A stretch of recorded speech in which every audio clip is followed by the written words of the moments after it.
नमस्कार. मुंबईमध्ये सर्व प्रवाशांचं स्वागत आहे.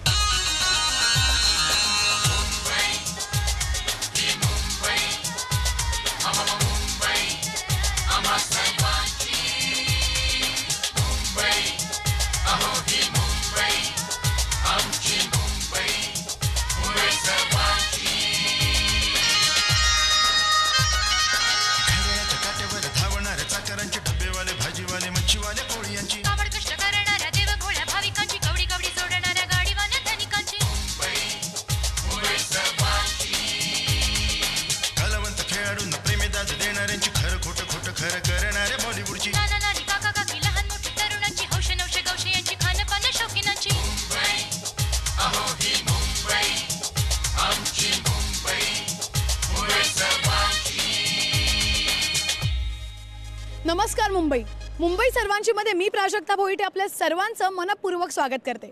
मुंबईच्या वेगळ्या भागात वेगळ्या ढंगात रंगून जाण्यासाठी आज आपण इथे आलेलो आहोत. खरं सांगू का मंडळी, मुंबई सर्वांचीचे भाग करता करता मला सुद्धा मुंबई फार वेगळी वाटायला लागली आहे. आणि वेगळी का वाटणार नाही? नेहमीच्या धावपळीत असताना मुंबईचे एवढे वेगळे रंग, एवढे वेगळे ढंग पाहण्याची आपल्याला फुरसतच मिळत नाही. आणि म्हणूनच तर आम्ही त्या सगळ्या गोष्टी तुमच्यापर्यंत पोहोचवत असतो. आणि म्हणूनच आज तुम्हा सगळ्यांना घेऊन आलेले आहे मी बालविश्वात रमण्यासाठी. कुठे? थांबा ना, चला मग.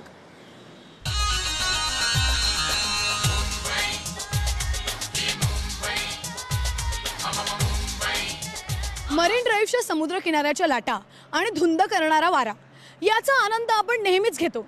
पण चर्नी रोड स्टेशनच्या लगतच असलेली ही इमारत मात्र आपण हमखास नजरेतून चुकवतो. ही इमारत फार महत्त्वाची आहे बरं का, कारण ही लहान मुलांचं नंदनवन म्हणून ओळखली जाते. देशाच्या सर्वांगीण विकासाचा पाया ज्या वेळेला जवाहरलाल नेहरू यांनी घातला त्यावेळेला त्यांनी लहान मुलांनाही फार महत्त्व दिलं. पंडित जवाहरलाल नेहरूंचं लहान मुलांबद्दलचं प्रेम विश्वविख्यात आहेच. मुलांच्या सर्वांगीण विकासाला मदत व्हावी, सृजनशीलतेला, त्यांच्या कल्पकतेला वाव मिळावा म्हणून त्यांना एक हक्काची जागा निर्माण करणं त्यांना गरजेचं वाटलं. आणि त्यातूनच या बालभवनाची निर्मिती झाली. चला तर मग भेट देऊया जवाहर बालभवनाला.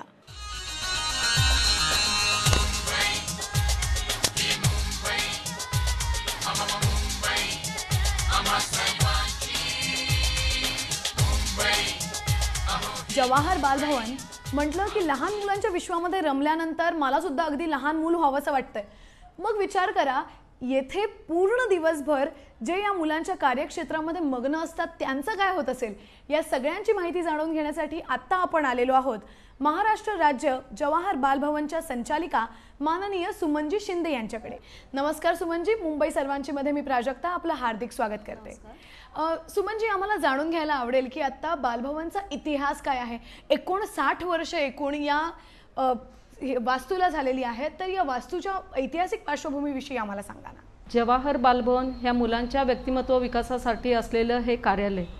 खरं तर ही संकल्पना जवाहरलाल नेहरू यांच्या डोक्यातून निघालेली ही संकल्पना की प्रत्येक शाळेमध्ये मुलांना सर्व व्यक्तिमत्व विकासासाठी सगळी साधनं असतातच असं नाही, किंवा साधनं असली तर विषय तज्ज्ञ मिळतात असं नाही आहे. तर ह्या सगळ्या गोष्टी एकत्रित कुठेतरी मिळाव्यात. आणि गुरुदेव रवींद्रनाथ टागोरांचं जे शांतिनिकेतन आहे, तर तशी शांतिनिकेतनसारखी ही वास्तू उभी राहावी अशी त्यांची कल्पना होती. आणि त्या कल्पनेतूनच 24 मे 1950 रोजी या ठिकाणी भारताचे उपपंतप्रधान सरदार वल्लभभाई पटेल यांच्या हस्ते ह्या जवाहर बालभवनचा कोनशिला घातला गेला. आणि त्यानंतर संपूर्ण इमारत ही पूर्ण झाली. आणि 24 फेब्रुवारी 1952ला या ठिकाणी भारताचे राष्ट्रपती डॉक्टर राजेंद्र प्रसाद यांच्या हस्ते या इमारतीचं उद्घाटन करण्यात आलं. आणि तेव्हापासून ते आज तागायत ही इमारत मुलांच्या आवाजाने आणि मुलांच्या कृतीने या ठिकाणी गजबजून जात आहे. मग सुमनजी, मुलांना शिकवण्यासाठी येणारे शिक्षक बालभवनातलेच असतात की इतर कुठून बाहेरून आपण त्यांना पाचारण करतो? ॲक्टिव्हिटीज जर पाहायला गेलं तर याच्यामध्ये वेगवेगळ्या आम्ही त्याचे भाग केलेले आहेत की सृजनशीलता, शारीरिक कौशल्य आणि बौद्धिक अशा घेतलेल्या आहेत. सृजनशीलता जर आपण घेतलं तर त्याच्यामध्ये चित्रकला, शिल्पकला, हस्तकला, मेहंदी, रांगोळी, ज्वेलरी मेकिंग आहे, कॅलिग्राफी आहे, फ्लॉवर मेकिंग आहे, photography, fancy variety of art असं आपण वेगवेगळ्या सृजनशीलतेच्या आपण कला या ठिकाणी मुलांना शिकवतो. आणि शारीरिक कौशल्यामध्ये या ठिकाणी कराटे, स्केटिंग, जिम्नॅस्टिक, योगासन, त्याच्यानंतर नृत्यामध्ये वेगवेगळे प्रकार, त्याच्यामध्ये folk dance, western dance, Bharatanatyam, Kathak या ठिकाणी घेतलं जातं, एरोबिक्स वगैरे. आणि बौद्धिक याच्यामध्ये बुद्धिबळ, वैदिक maths, creative science, creative writing, त्याचबरोबर जादूचे खेळ आणि संगणक, विज्ञानातल्या गमती जमती, व्यक्तिमत्व विकास, इंग्रजी संभाषण कला, असं या ठिकाणी वेगवेगळे आपण क्लासेस घेतो. आता हे शिकवण्यासाठी जे शिक्षक आहेत, वास्तविक पाहता शासनाचं या ठिकाणी 11 ते 12 लोक हे शासनाचे आहेत आणि इतर जे एक्सपर्ट असतात हे इतर एक्सपर्ट आपण बाहेरून घेत असतो आणि त्या क्षेत्रामधले ते असलेले अत्यंत तज्ज्ञ लोक या ठिकाणी मुलांना शिकवायला येत असतात. मुंबईमधला हा भाग पाहिल्यानंतर पालकांना मुलांना जवाहर बालभवनामध्ये घेऊन येण्याची इच्छा झाली किंवा इथे वेगवेगळ्या चालणाऱ्या कला वर्गांमध्ये दाखल करून घेण्याची इच्छा झाली, तर त्यासाठी कोणत्या प्रक्रिया आहेत? जवाहर बालभवनचं मुलांना या ठिकाणी इथलं कलेचं ज्ञान घ्यायचं असेल तर अत्यंत साधं आणि सोपं आहे, कारण ही महाराष्ट्र शासनाची एकमेव अशी संस्था आहे की मुलांना अतिशय चांगल्या पद्धतीने आणि कमी पैशामध्ये या ठिकाणी मुलांना कलेचं ज्ञान दिलं जातं. एखाद्या क्लासप्रमाणे इथे येणारी मुलं ही जवळपासचीच असतात की पूर्ण मुंबई किंवा महाराष्ट्रभरातून इथे प्रतिसाद लाभतो? नाही, इथे येणारी मुलं जी आहेत ती फक्त आजूबाजूची मुलं नाही आहेत, तर ती पूर्ण मुंबईची मुलं असतात. अगदी बोरिवली, कांदिवली, ठाण्यापासून सुद्धा मुलं या ठिकाणी इकडे येत असतात. पण महाराष्ट्रातली मुलं जी आहेत तर ज्यावेळेला आपली बालश्री स्पर्धा म्हणून असते की ज्याची राज्यस्तर, विभागस्तर आणि नॅशनल स्तरावर त्याची स्पर्धा होते, त्यावेळेला मात्र इतर महाराष्ट्रातून पण मुलं या ठिकाणी या स्पर्धेसाठी येत असतात. एखाद्या अदर ॲक्टिव्हिटींचा क्लास आणि बालभवन यांच्यामध्ये नेमका कोणता फरक आपल्याला जाणवतो? या ठिकाणी येणारा जो मुलगा आहे त्याचा पूर्ण व्यक्तिमत्व विकास या ठिकाणी होतो आणि इथली ॲक्टिव्हिटी जी आहे, इथली ॲक्टिव्हिटी हे शासनाचं कार्यालय आणि अत्यंत गुणवत्तापूर्ण या ठिकाणी त्या मुलांना शिक्षण दिलं जातं आणि तेही अत्यंत कमी पैशामध्ये दिलं जातं. मैया, आपल्या उपक्रमातल्या ज्या व्यक्ती आपल्याला भेटतात त्यांचं नेमकं योगदान आपल्या इथे काय असतं? याच्यामध्ये आता ही जी मंडळी आहेत त्यातली काही मंडळी प्रमुख अतिथी म्हणून आपल्याकडे येतात आणि मग त्यांचा पूर्व इतिहास जो आहे तो पूर्व इतिहास बालभवनमध्ये ते कसे घडत गेले हे ते मुलांच्या पुढे सादर करतात. मग मुलांनाही वाटतं की मीही मोठं झाल्यानंतर यांच्यासारखा आदर्श समोर ठेवून ते वागण्याचा प्रयत्न करतात. एवढ्या वेगवेगळ्या ॲक्टिव्हिटीज इथे चालतात, मग त्या सांभाळताना किंवा त्या मॅनेज करताना इथे स्टाफची गरज असेलच. या स्टाफविषयी आम्हाला अधिक काहीतरी सांगा ना. शासकीय स्टाफ जो आहे तो फक्त 10 लोकांचा स्टाफ आहे आणि हे 10 लोक आम्ही जे आहेत हे अत्यंत कार्यक्षम असे माझा स्टाफ असून ही 10 लोक पूर्णपणे मॅनेज करतात आणि बाहेरचे जे एक्सपर्ट लोक असतात ते येऊन या ठिकाणी शिकवण्याचं काम करत असतात. सुमनजी, खऱ्या अर्थाने मुलांचं बालपण किंवा आत्ताची एकूणच शिक्षण पद्धती पाहता मुलांचं बालपण कुठेतरी हरवतंय किंवा कोमेजतंय असं आपल्याला वाटत नाही का? मुळामध्ये बालकांचे जे हक्क आहेत ते सगळ्यांनी समजून घ्यायला पाहिजे. तर त्यांना माया, ममता, समजूतदार वागणूक मिळायला पाहिजे, शिक्षण मिळायला पाहिजे, जपणूक, वैद्यकीय सेवा त्यांना मिळायला पाहिजे आहे, मनसोक्त क्रीडा विहार करण्याची संधी मिळायला पाहिजे. पण तसं मिळत नाही आहे आणि आज जो समाज आहे तो मार्किस्ट होत चाललेला आहे. मार्काकडे त्यांचा कल खूप आहे. इतर कलाकृती ज्या आहेत त्या इतर कलाकृतीतून सुद्धा मोठी माणसं या ठिकाणी होऊ शकतात. हे वासुदेव कामतसारखे या ठिकाणी चित्रकार येतात आणि चित्रकलाच्या शिक्षकांचं ट्रेनिंग घेत असतात. एक कोणी जरी म्हटलं तर वेगवेगळी क्षेत्र जी आहेत, गायन क्षेत्र असेल, वादन क्षेत्र असेल, कराटेचं क्षेत्र असेल किंवा आणखी कुठलंही क्षेत्र असेल, तर वेगवेगळ्या क्षेत्रामध्ये मुलांना चमकण्याची संधी मिळू शकते. आणि ही भावना जर पालकांची झाली तर निश्चितच मुलांच्याबद्दल त्यांच्या असलेल्या अपेक्षा बदलू शकतात आणि हे बदलवण्याचं काम बालभवन करतो. जाता जाता एक शेवटचा प्रश्न, तुम्ही मूळच्या मुंबईकर का?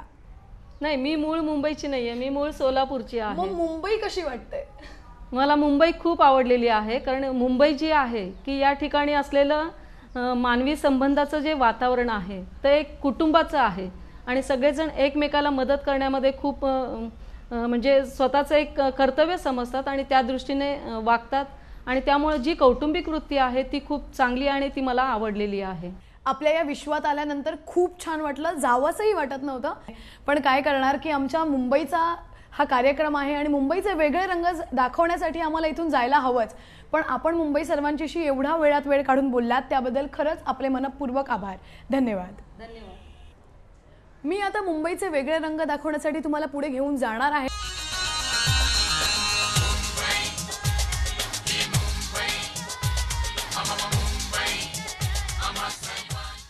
मुंबई सेंट्रलच्या डावीकडे रस्त्यावरती पुढे चालत आलं की आपल्याला एक साधीशी वाटणारी पण चित्रपटसृष्टीत महत्त्वाचं योगदान देणारी एक वास्तू दिसते. ती वास्तू म्हणजे मराठा मंदिर चित्रपटगृह. या मराठा मंदिर चित्रपटगृहातच मी आत्ता उभी आहे. खरं बघायला गेलं तर मुगले आझम, कर्मा, दिलवाले दुल्हनिया ले जाएंगे याचे अनेक रेकॉर्ड ब्रेक याच चित्रपटगृहाने पाहिलेले आहेत. महत्त्वाचं सांगायचं झालं तर दिलवाले दुल्हनिया ले जाएंगेचे 800हूनही अधिक सक्सेसफुल आठवडे या चित्रपटगृहात झालेले आहेत. आत्ता बघायला गेलं तर मल्टिप्लेक्समध्ये आपल्याला कमीत कमी प्रेक्षक दिसतात आणि जास्तीत जास्त थिएटर्स दिसतात, पण तिथेच मराठा मंदिर चित्रपटगृह जुन्या रीतीने अगदी दिमाखात उभं आहे. तेव्हा भेट देऊया या चित्रपटगृहाला आणि जाणून घेऊया अधिक माहिती येथील अधिकाऱ्यांची. चला तर.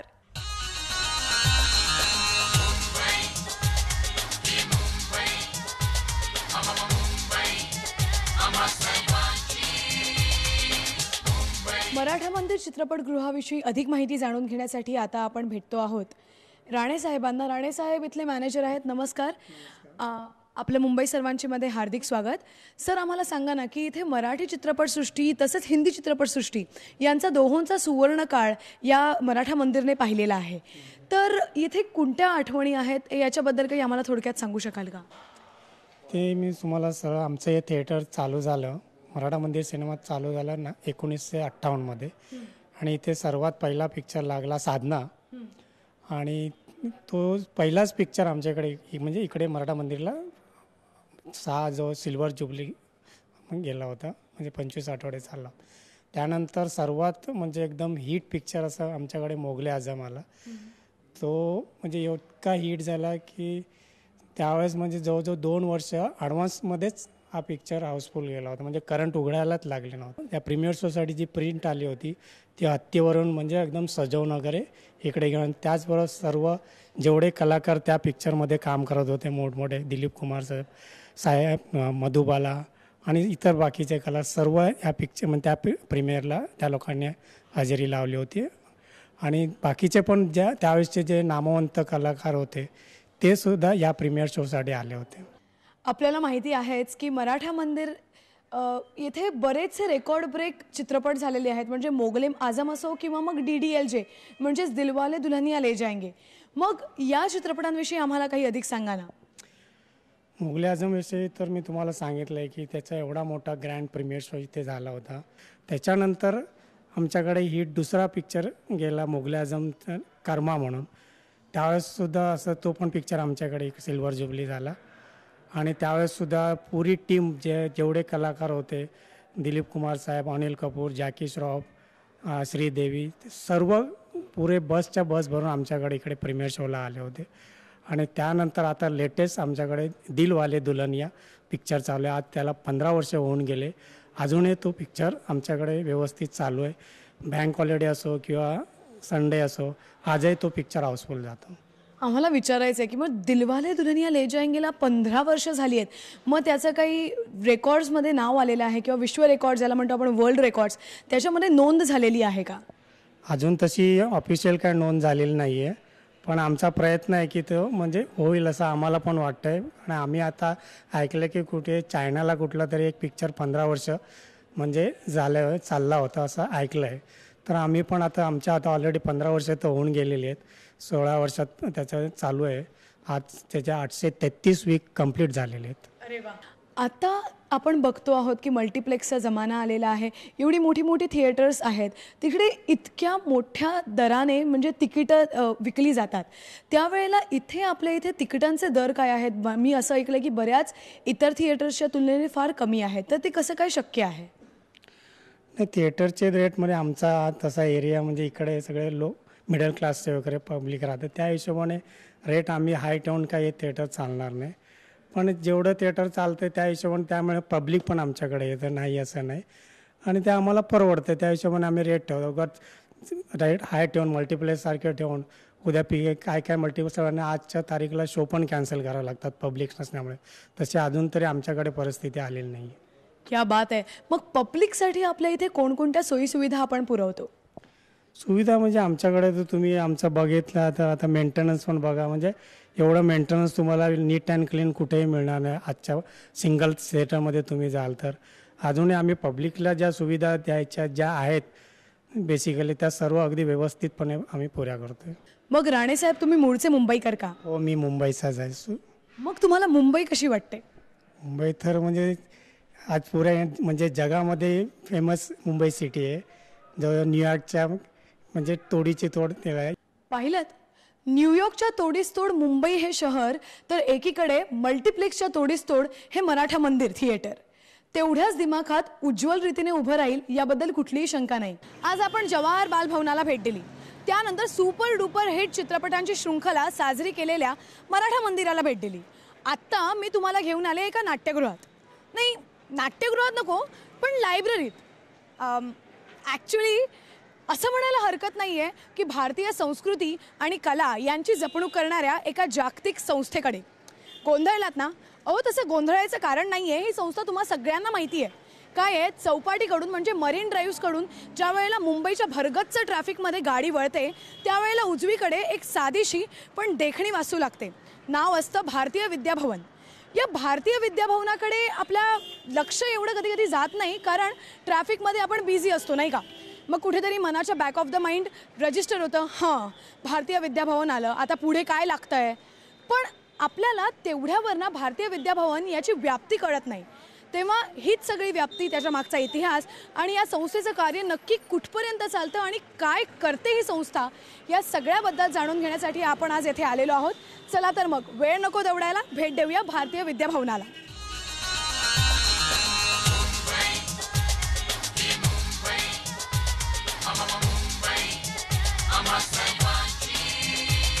जवळपास 75 वर्षांचा सांस्कृतिक पाठबळ लाभलेली भारतीय विद्याभवन ही एक जागतिक पातळीवरची संस्था आहे. ज्या वेळेला आपण मुंबईच्या ग्रँड रोड स्टेशन बाहेर पडतो त्यावेळेला गिरगाव चौपाटीच्या मागे आपल्याला ही संस्था आणि या संस्थेची वास्तू, त्याचं मुख्यालय लागतं. या वास्तूच्या मुख्यालयामध्ये आणि या भारतीय विद्याभवनामध्ये काय काय दडलं, याचं कार्य कसं चालतं, या सगळ्याची माहिती घेण्यासाठी आज आपल्याबरोबर आहेत भारतीय विद्याभवनचे एक्झिक्युटिव्ह सेक्रेटरी होमी दस्तूरजी. नमस्कार होमीजी. मी मुंबई सर्वांची मध्ये आपलं मनपूर्वक स्वागत करते. थँक्यू. सर, आम्हाला सांगा ना की भारतीय विद्याभवनची स्थापना कधी झाली आणि कशी काय झाली? मी मराठीमध्ये फ्लुएंट नहीं, हिंदी में बोलूं? हो, नक्की नक्की. Thank you.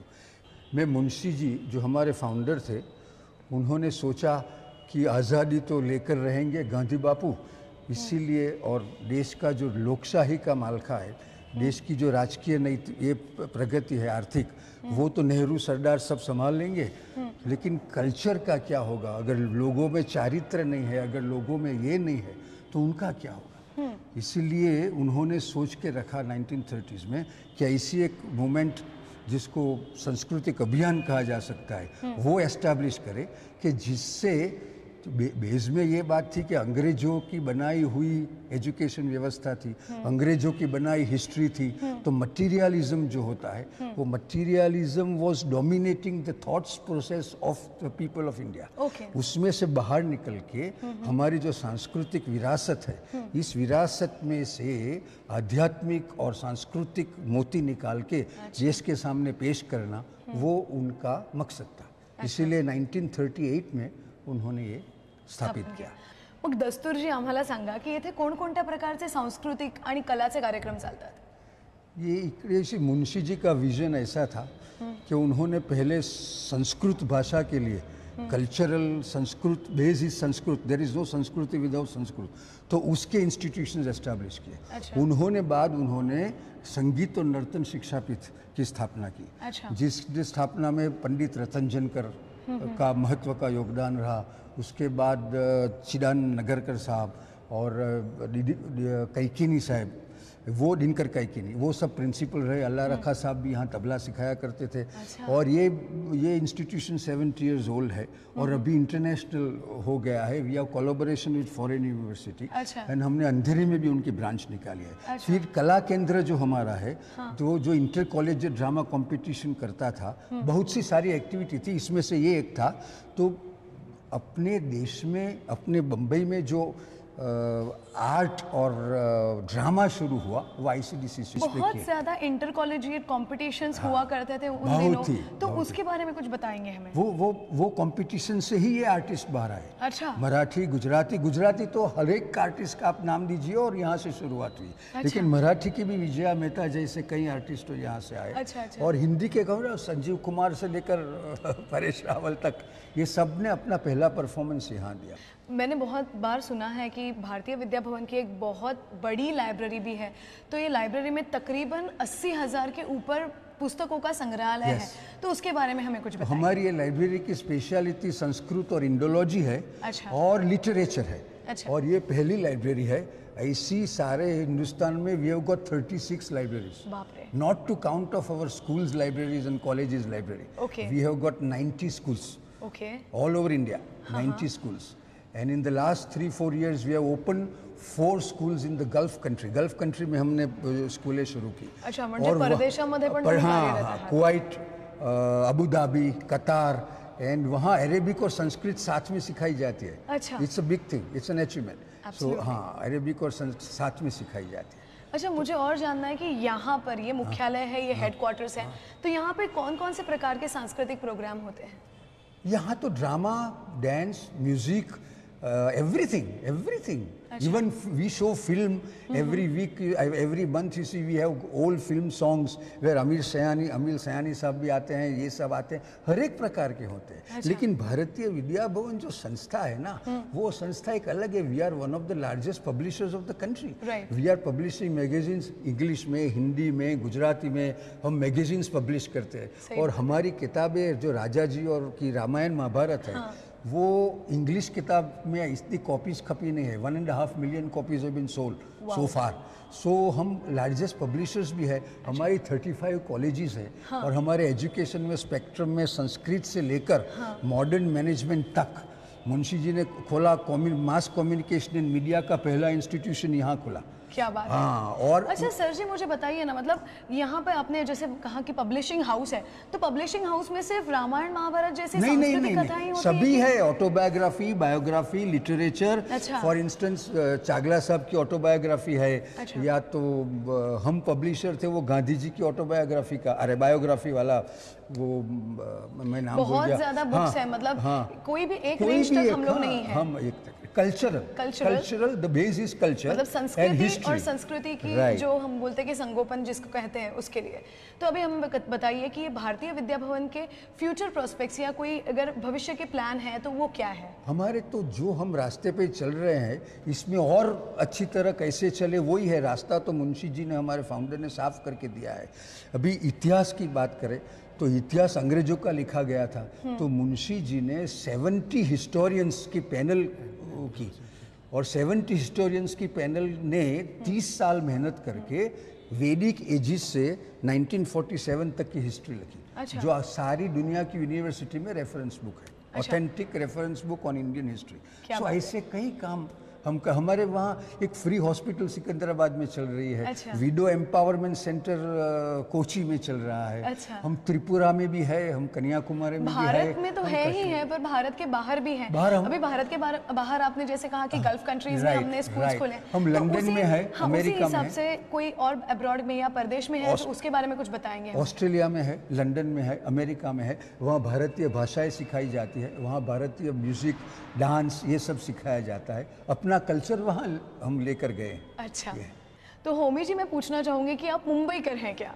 मैं 1955 से बम्बई में हूँ। अरे वाह, 1955 से बम्बई में है। तो मुंबई की जो शुरुआत हुई है, यानी 1955 से आज 2011 तक जो कुछ भी ट्रांजिशंस मुंबई में हुए, जो कोई भी बदलाव हुए हैं, उसके आप एक तरह से साक्षीदार रह चुके हैं। तो आपको मुंबई कैसी लगती है? बदलाव तो होते ही रहे, लेकिन यूनिक थिंग, एक अप्रतिम वस्तु मुंबई की ये है कि ये बिल्कुल कॉस्मोपॉलिटन है। अच्छा। और इंसान के बीच जो दीवारें खड़ी की जाती है ना, भाषा के नाम पे, धर्म पे नाम पे, रीजन के नाम पे, वो यहाँ नहीं है। तो हमसे बात करने के लिए हम आपके तहे दिल से शुक्रगुजार हैं होमी जी। आपने हमें इतना समय दिया, इसके लिए मुंबई सर्वांचे की तरफ से और डीडी सह्याद्री की तरफ से हम आपके आभारी हैं। चाहक हूँ।